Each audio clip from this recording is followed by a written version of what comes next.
Alright, let's get this thing started. You have to hit the brakes and do the seatbelt before you can move.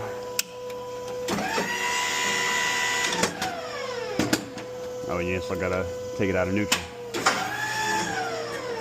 Alright, it's a small truck. It was already unloaded whenever I got here. What is that?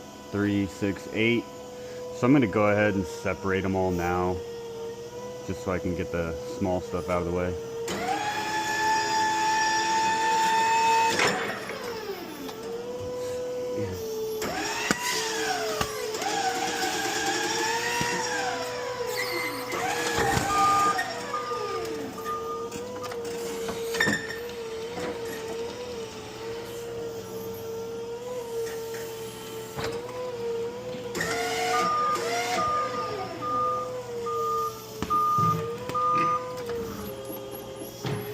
You know, I could have moved this stuff to make it easier, but I'm already belted in, so we're gonna rock with it.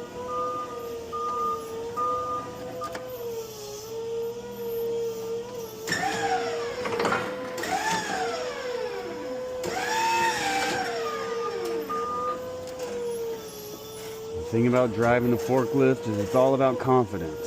If you hit something, it's like I meant to do that, you know what I mean?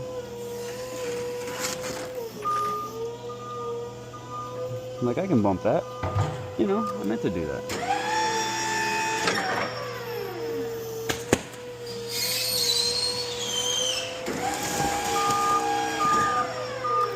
That's the cat pallet, cat food. This is Monday. This is our truck that has more of the specialty, smaller items, and our Thursday truck is the food truck, where we get majority food. And after I get these separated, I'll separate these totes to get the treats so the cashier can work while they're slow up front. While it's slow up front. Oh, that doesn't need to be separated. All right.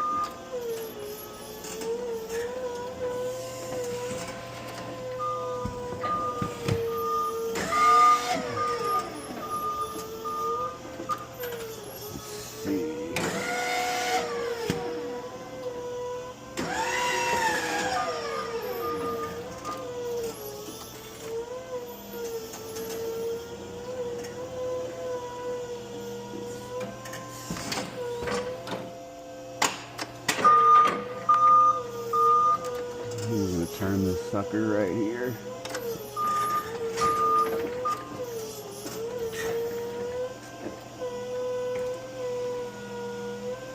And once again, I'm turning them this way so it's easier for the pallet jack, because pallet jack can't enter on the sides. All right.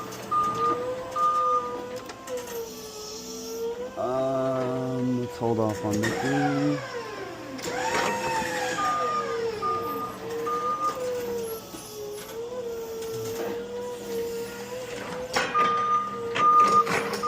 And we call the boxes totes, toe boxes, whatever, I don't know.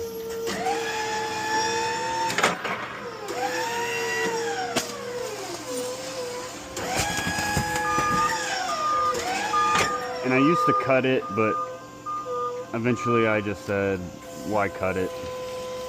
It's just a waste of time. Unless it's like pulling items, I don't really cut them, I just separate them with the forklift.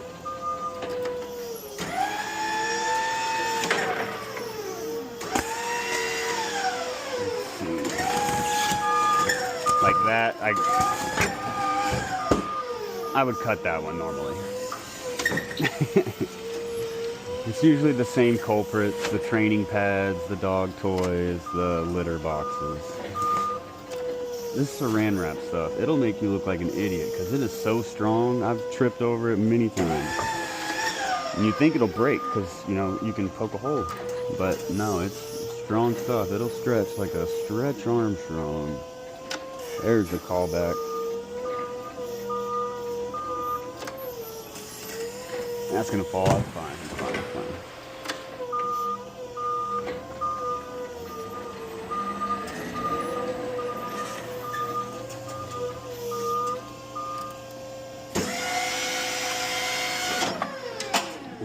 separate. And my strategy, oh, there goes my radio. My strategy is simple and efficient. That's what these empty carts are here for. I do one cart for toys, dog toys, one cart for treats, and one cart for rawhide because they're on separate aisles. And it just gives something for the cashier to do when it's slow, but also the people I am less confident in. All the items are in this aisle, so even if you do screw up, it's not the worst thing. It's whenever you see dog toys in the collar and leash aisle, or dental stuff and the training pads, you're like, what is going on? All right.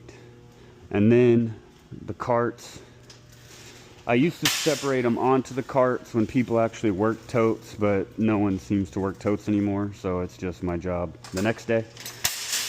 So I just separate them back on the pallet. Come on now.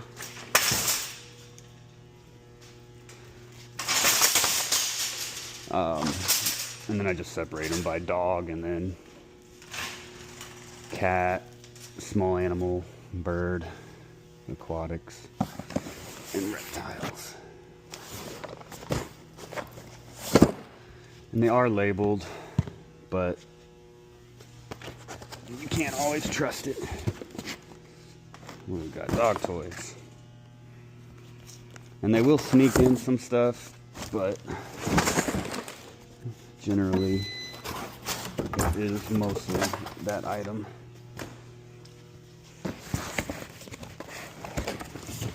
And the PetSmart DC, they like to put the heavy stuff on top because I guess science wasn't in their schools growing up.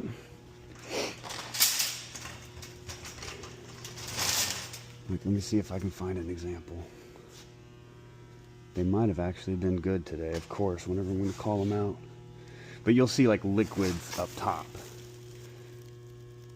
Okay, looks like they did decent today.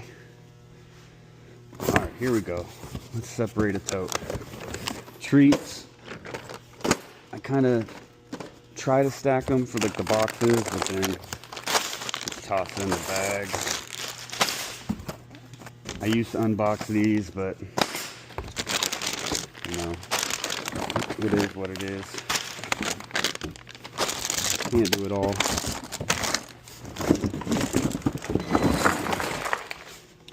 But I am trying. Oh man, I'm not bitter at all. Let's see.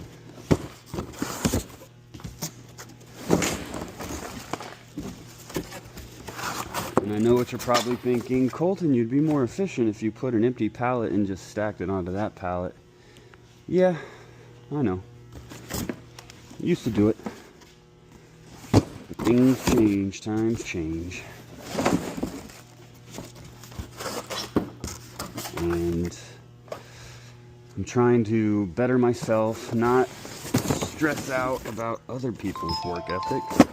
Just worry about your own, which is very tough for me because I like things done the right way and efficiently. All right, we got our new stuff in. NASCAR. Planner, I'll set that aside. Planner. Planner's the stuff in the drive aisle. And that one's not set yet. So it'll be new product, and to prevent somebody from just putting it randomly somewhere or putting it randomly somewhere back here, I set it aside and I take care of it. If you haven't noticed yet, I don't have much faith in my coworkers. And this is in line. It's on the food aisle. So I just stick that in another tote.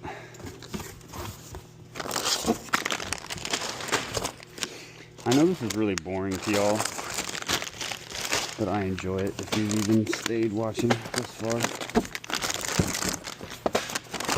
I want to create content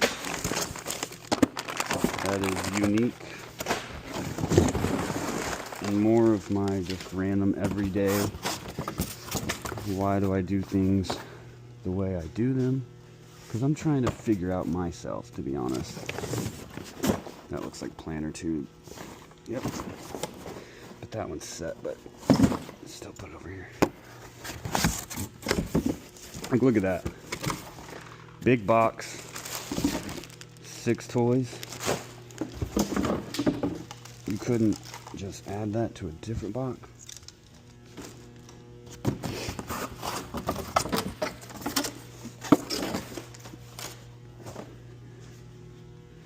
Another dog toy.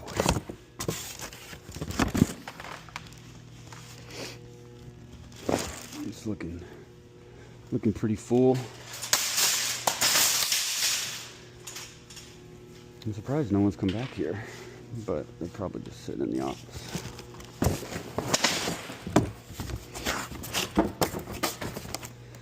We send these back to the DC and we use them, but they also are great moving boxes if you ever need some moving boxes. What in the world? Okay, more planter, but that is also 2 spots. One question that no one ever asks me, but I ask myself why a lot in my head, is I understand the multiple locations. You gotta let people see the product, get it out there. But man, it is annoying. It is annoying as someone that deals with inventory.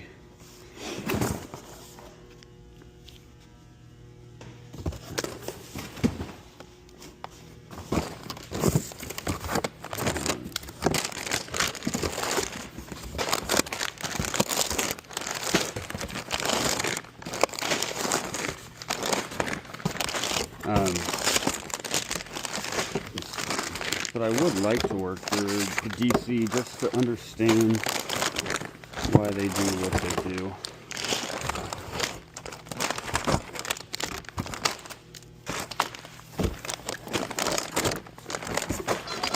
Because I like to know the why behind things. I didn't finish the thought on secondary locations. Yes, I get it. You want it to be seen so customers can start adding it to their bag or cart. But some of the secondary locations don't make any sense to me. Like clip strips and such. It's just annoying.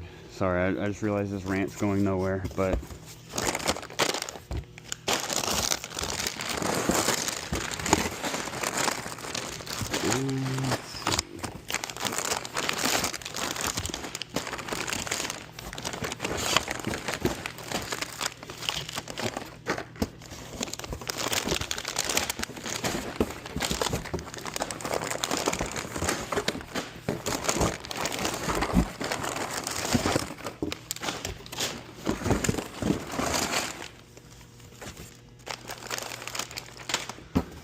boom, boom, boom, boom, boom, boom.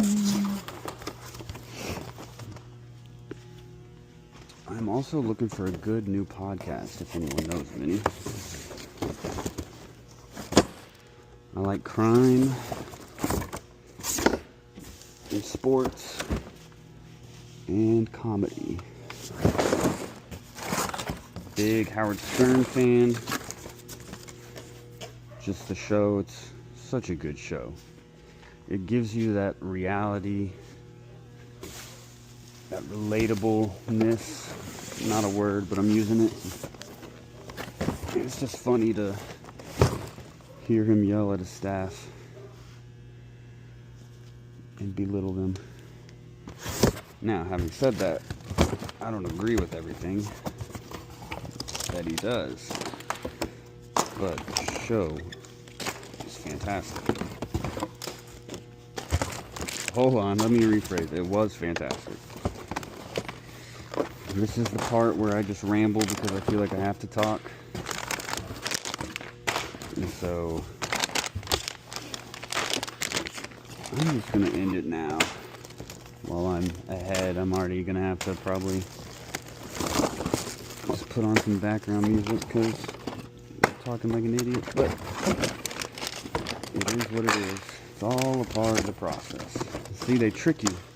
These are in the dental aisle, and they're also on the end cap. Oh, and I put them on the treat, see? Even I can make a mistake here and there. Oh, that was very rare.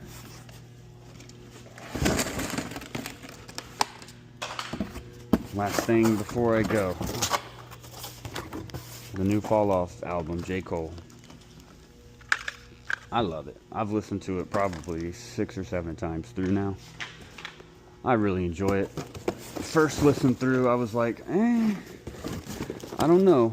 There's definitely some songs here that I like, but I was hoping he was going to go more attack mode. That's a heavy one. This is probably liquids. Yep, put that at the top. That makes sense. More liquids. Look, what's it on top of? Look at that. Are you serious? Not only just not full, but you're gonna put liquids at the top. It's not even, this should be on the top is what I'm saying. This should be on the bottom of the tower. That's all I'm saying. Make it make sense. But J. Cole album, it wasn't what I was expecting, but it was fantastic. I loved it. The more I listen to it, the more I enjoy it. He sings a little bit more on it. I think he's got a good singing voice as well. There was one song, I keep thinking it's Gambino in the beginning. Oh, that's cat toys. It's fish. Liquids. Liquids. Fish toys.